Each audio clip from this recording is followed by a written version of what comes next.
My name is Raphael Mechoulam. I'm a professor at the Hebrew University. I've been there for many years.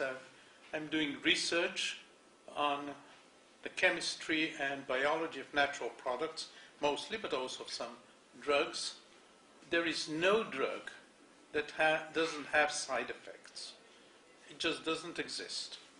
The same is probably true for cannabis. Now, being a chemist, I was particularly interested in the individual constituents of the plant. Surprisingly, the constituents of the cannabis plant were not well known when we started work many years ago, several decades ago. The psychoactive component of cannabis was not known at that time, surprisingly again, because morphine had been isolated from opium almost 150 years before that, and cocaine about 100 years before that, and yet the active component of cannabis had never been isolated in pure form. So my colleague Oni and I went ahead doing that, and we published the compound, reported isolation of the active compound of cannabis, 1964, proved it, elucidated its structure, and a little bit later also synthesized it, so it became available for research. Now, scientists like to work with a specified compound, not just with a mixture, because otherwise it is very difficult to reproduce their results. And indeed, after 1964, there was a lot of work on THC and some of the other constituents, which we also isolated and elucidated their structures. And for the next 20 years, there was a lot of work on these compounds, and much of the things that we know about these compounds, the activity of these compounds, was done at that time. One thing was not known for 20 years, almost 20 years, and that was the mechanism of THC action, surprisingly so. People thought that maybe it has some kind of an unspecified activity, acts on a membrane or something. Well, it turned out to be a mistake, actually. Alan Howlett, young professor at that time of pharmacology at St. Louis, found that there is a receptor, which was later called CB1, and then a person in England identified a second receptor known as CB2, mostly in the periphery, but then at some point it also pops up in the brain, especially neurological diseases. So now we are sure of two receptors that are present, and THC acts on them and stimulates them and causes the activity when needed. Now, receptors are not present in the body because there is a plant outside there. They are present in the body in order to be activated by something that our body produces when and where needed. So we went ahead looking for the compounds in the brain and the periphery that would activate these receptors, and in 1992 and 1995 we reported the most important ones.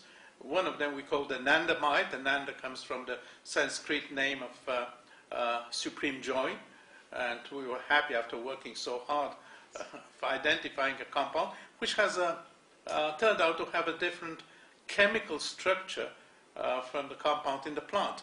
Rather strange, I would say, because the two compounds do exactly the same, and there was and these compounds which we identified in the brain and in the periphery, they're derivatives of fatty acid, and these compounds are very important because the receptors are found in large amounts, high concentrations in the brain, in the periphery. These compounds are extremely important. They act in a huge number of physiological conditions.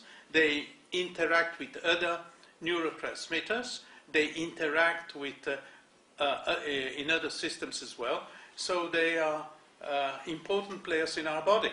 So there has been a huge amount of work on these two compounds, anandamide, another one we isolated, the 2-AG. And so today we know quite a lot about the mechanism and how they what they do, and therefore we can also learn a lot about the ability of plant cannabinoids like THC or synthetic cannabinoids that can act on this system, activate it or block it or change the metabolism of compounds that act on it. So it is quite promising.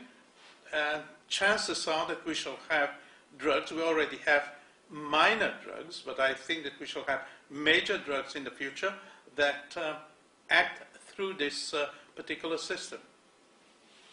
Endocannabinoids, this is the short name for endogenous cannabinoids. Cannabinoid is a compound which acts on two receptors. One receptor is found mainly in the brain, the other receptor is found mainly in the periphery. But surprisingly, or maybe not so surprisingly, during certain diseases, the second receptor, which is not present in the brain, starts to pop up. All of a sudden it's available there.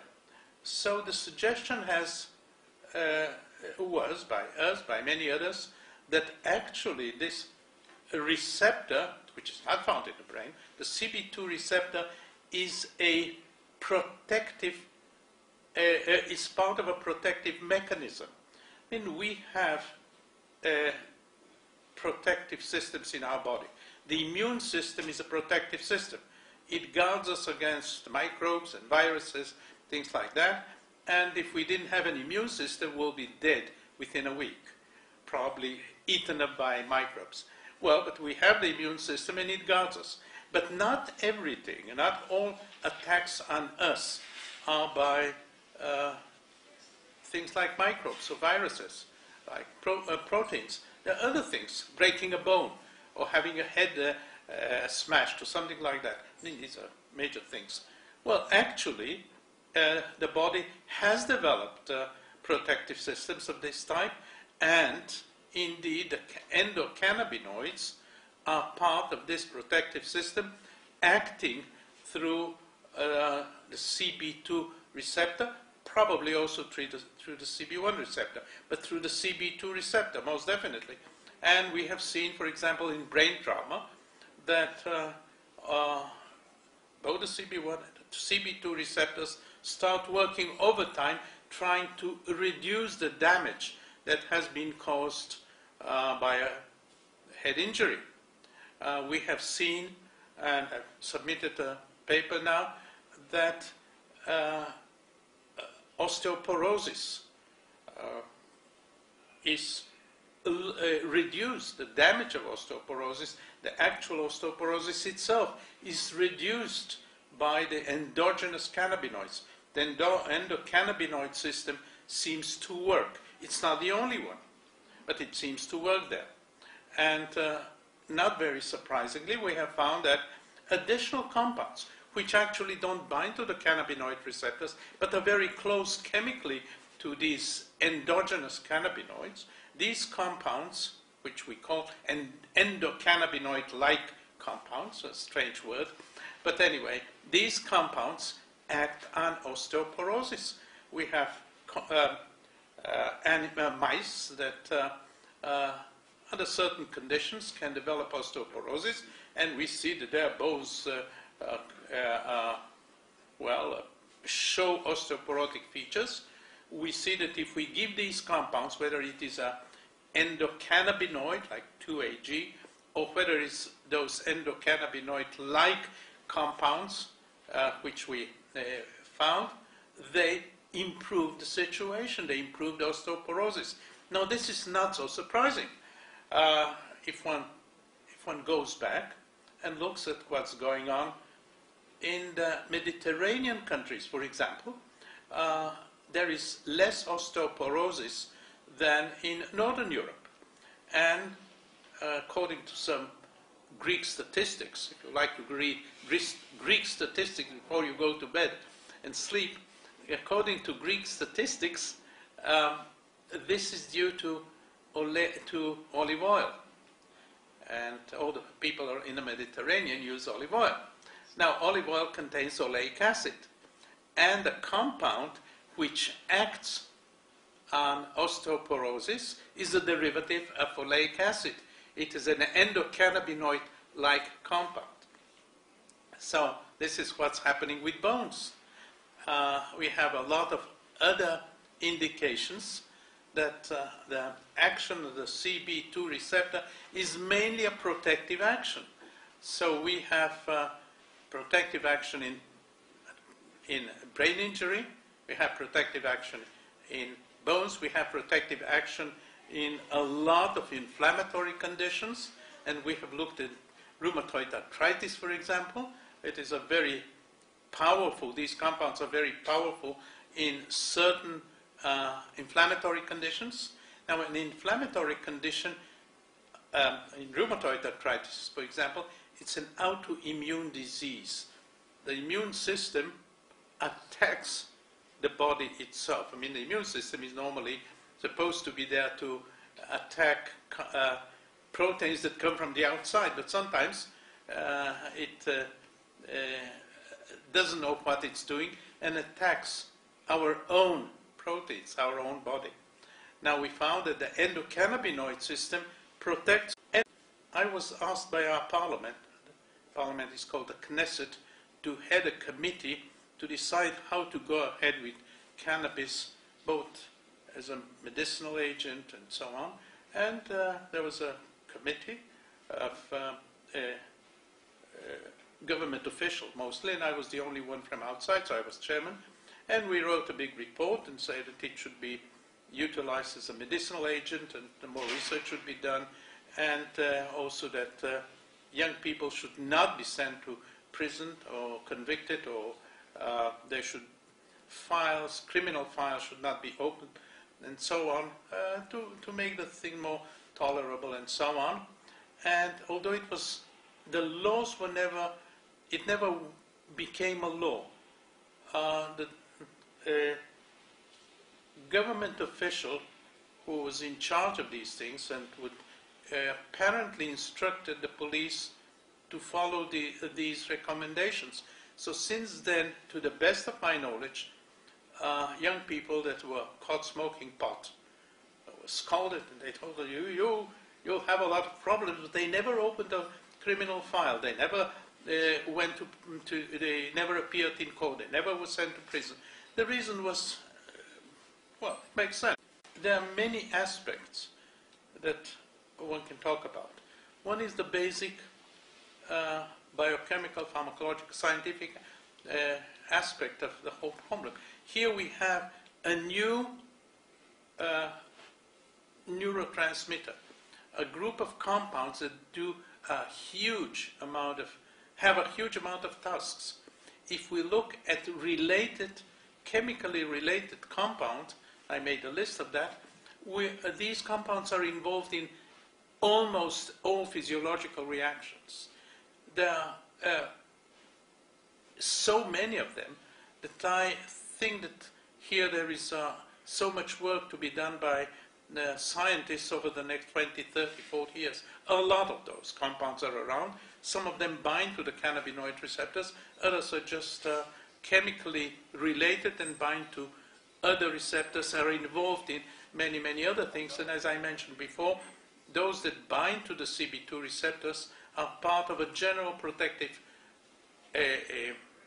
facility, if you wish, in our body, like the immune system. So that's the basic thing. Then there is the medical thing. We have to find out how we can use them and what are the diseases we can use these compounds against. And there is a huge number of diseases that can be used again. In certain types of cancer, a lot of inflammatory diseases, head traumas, things that I just spoke about, diabetes and so on. So there are many things that can be improved. The bone, for example, we just found, I had the results last week, that a bone that is broken, in animals in this case, a bone that is broken takes about 30% less time to heal if the animal is given a mixture of CBD and THC, which are essentially the major compounds in marijuana. 30%, that's a lot That's something that a lot of people can use. I mean, just almost every young person breaks a bone at some point of his life. So why not? Osteoporosis, things like that. So I believe that in addition to the basic science, we shall learn about in medicine as therapeutic drugs. Drug abuse, I don't think it's a major problem. Like every drug, one has to know as many details as possible. Can this drug be used in every case? Can it be used in pregnant women? Normally, I would suggest no drugs to pregnant women if possible. I mean, as a male, I can easily say that, let them suffer. But the fact of life is that we do not know the long-term effects which can appear many years later, not acute effects, many years later. This has happened before in some hormone-type drugs, that the mother got the drug and then the children had some problems. So I would strongly suggest that we should know more about the use of cannabis during pregnancy, but at the moment, no. Most definitely, cannabis, like any other drug, should not be used during pregnancy. These are two receptors that are specific for cannabinoids. Yeah. But cannabinoids also, some of them bind to other receptors. There is one called 133, I think, GPR 133. There is another one which is GPR 18. I may be mistaken on the numbers, but I think it's GPR 18, GPR 133, and so on. They are not specific for the cannabinoids, so there is a lot of discussion between the pharmacologists. Should we call them cannabinoid receptors? The decision at the moment is, let's wait and see. At the moment, we have only two that have been approved as cannabinoid receptors. All the others are with a question mark. Two receptors are involved for certain specific conditions. Feeding, for example, appetite, feeding, things of that sort. But some of the other actions most definitely go through other systems. We do not know enough on where they are. There are a lot of compounds, endogenous compounds, which do a huge number of things. For example, I'll be talking tomorrow about a compound which chemically is very closely related to anandamide, yet it does not bind to the receptor, but it is it has quite a few other effects. It's a vasorelaxant, for example. That's important because when one gets a head injury, there are many things happening at the same time. One of them is vasoconstriction.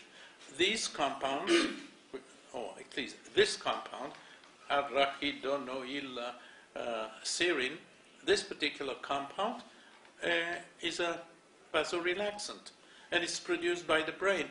And chemically, it's very close to anandamide, yet it does not bind to the cannabinoid receptor. Mm-hmm. There are other things. For example, in the bone, we have endogenous compounds like R2AG, which acts and lowers the damage of osteoporosis. It increases osteoblasts and reduces osteoclasts. And which receptor that goes through? Which receptor? CB2, but, well, mostly CB2. It acts on CB1 as well, but not directly, indirectly. But we also have an additional compound. For example, in the bone, we're speaking about bones, there is a compound, oleilserine, which is chemically related to anandamide, but it does not bind to the receptor, and yet it lowers